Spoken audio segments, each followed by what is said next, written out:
great stories happen to those who can tell. And I know that you have an awesome story to share with your clients and your prospective clients and your family, your friends, your community. This is your friend here, Roberto Monaco with InfluenceOlogy. We all know the power of stories in business and into sales presentations. Now, the challenge is that when most professionals, they want to look for stories, they don't know where to find them. And the first place they go usually is where? On the web. They say, I want a story about leadership. I want a story about sales. I want a story about communication skills. There's nothing wrong about searching for stories on the web, but the challenge is that most people do the same thing. They go on the web and search for those stories. And as you can see in my model here, the higher you go in a pyramid, the stronger is going to be the emotional engagement that you have with the story and that story you have with your audience. Plus, the story is going to be original and unusual. And usually, stories on the web, they're not very original because they're there and a lot of people are reading them. The second place, or a better place, is to find stories on books or audiobooks. Why? Because less people read books and listen to audiobooks. It's easier for them just to go on the web. Still, it's not the best way to find stories for your presentations, but still as okay story. The next level, I believe, is a better way to use the stories and to find those stories.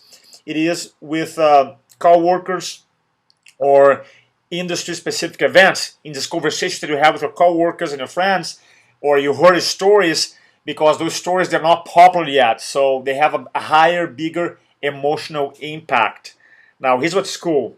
The stories that happen with your friends and family, those stories, most likely nobody have heard about them yet. And the second thing is that because you're so close to your family and friends, you're more attached emotionally to those stories. So when you communicate them, the story has more impact in your audience. Now, the best stories that I found are your personal stories. Why? Very simple. Because those stories happen to you. It is your life. You are emotionally attached to them. Number two, when you share those stories in a one-on-one presentation, video presentation, webinar presentation, or group presentation, most likely your audience never heard those stories before. Therefore, they're curious to know what's going to happen. It's exciting for them because it's fresh, new content. How do you do that? Here's one of many ways that I come up with my own stories. Number one, question. There's a technique that I'm going to explain to you that's very easy for you to develop your own stories. You're going to ask questions, and these questions are going to lead to the story that you want to share in a presentation. And then once you have the story, you're going to put the presentation format that I'm about to share with you. So here we go. Let's say I'm doing a presentation, and one of the messages that I want to convey to my audience is this one, that clarity creates results. When we are so clear about an outcome or result you want to achieve, it is easier for us to put a plan together and just take an action and execute it. Now, you and I both know that to be really influential, you gotta frame the point with a story. We already covered that in our previous videos. So how are we going to find your own story to illustrate the point? Answer, by asking questions. For example, I'm going to ask questions like, was there ever a time in my life when I had total clarity about an outcome and I got positive results? Because if I search in my mind, guess what? I'm going to find a good story.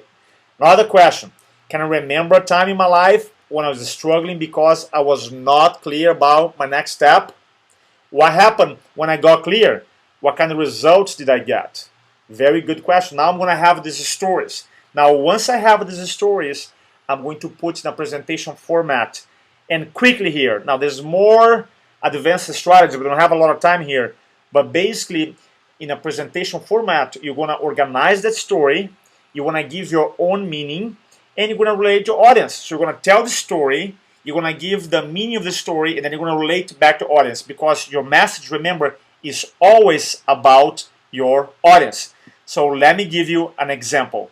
For many years, I was searching for something that I was going to be very passionate about in my career. I had worked in a bank for 9 years. I had sold computer services. I had sold collection services. And I did okay, but I wasn't very passionate about my previous careers. And I grew up in Brazil, and I always admire soccer players and singers because they had so much passion for their craft. Now, I never want to be a soccer player and I never want to be a singer. I just want to have that passion in my career, but I didn't have it. And one day, I was reading this book and I read this question. As a matter of fact, I talked about this question last week in our blog. And the question said that if you could do anything in your life and you knew you could not fail, what would you be doing today, right here, right now? It's a really powerful question. If you could be doing anything really, and you're so certain you'll be able to achieve that, what would you be doing today, right here, right now in your life? I did not have an answer at that time, so I kept searching over and over for a while. I had a vague idea, but I wasn't clear. That's why clarity is so important when you want to achieve a goal. Eventually, I ended up going to a company called Size Seminars, which they offer here for the event in San Diego many years ago. And that seminar really helped me become clear about my vision, about my life, about my work. And I decided at the moment that I was going to work for a guy named Anthony Robbins. Now, at that time, I didn't know where the Anthony Robbins company is located. All I knew about Tony Robbins was the CD that I had listened before, and I really enjoy. And I came home all fired up, started researching online. I realized that his company actually was located in the same city that I was at that time in San Diego. It was really fun. And a couple of weeks later, a buddy of mine, Charles from Brazil, came to my house. At that time, I was living in Cardiff, and I pulled a book, Awaken the Giant Within. I was doing my homework and researching about Tony Robbins' work. And I told Charles, man, one day I want to be able to do speaking and training and similar work like Tony Robbins does. He goes, Tony who? I don't know who Tony Robbins is. Of course, he's from Brazil, right? So you go to the pool in Cardiff by the sea. It's like a little city here by San Diego. And imagine this. There's two girls laying down here in the pool. And we sit down right in the middle of them speaking Portuguese. Now, they're not paying attention to us at all. But one girl noticed that we speak in Portuguese. And she asked me, what kind of language is that? And I said, oh, it's Portuguese. So I switched back to English. And she asked me, do you live here? I said, yeah, I live in this condominium. She goes, what do you do? Well, I have this website, but my vision is to become a speaker, like something like Tony Robbins or Stephen Covey. I want to be a speaker and help people. So I was like really fired up, right? Because I had vision, I was clear about my vision. So as I jump in the water, I come back from the pool. The other girl who was not paying attention is looking at me like this, like really focused. And I said, hi. She goes, I'm sorry, I heard the conversation. And I said, no big deal. She goes, no, you don't understand. I work for Tony. You will be working for Tony.